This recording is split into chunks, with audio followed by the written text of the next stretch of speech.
How to add Recipient to Western Union app.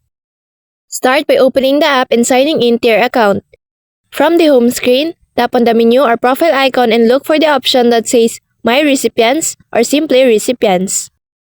Tap on it, then choose Add New Recipient. You'll be asked to enter the recipient's full legal name exactly as it appears on their government-issued ID, along with their country and city of residence.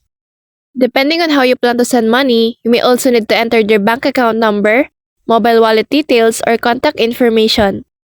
Take your time to type everything carefully, since even small errors could delay the transfer.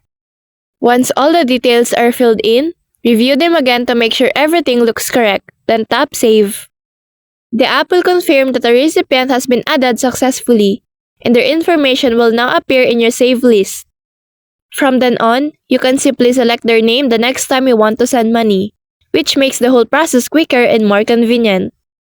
So that's all for this video. I hope this helps. Thank you.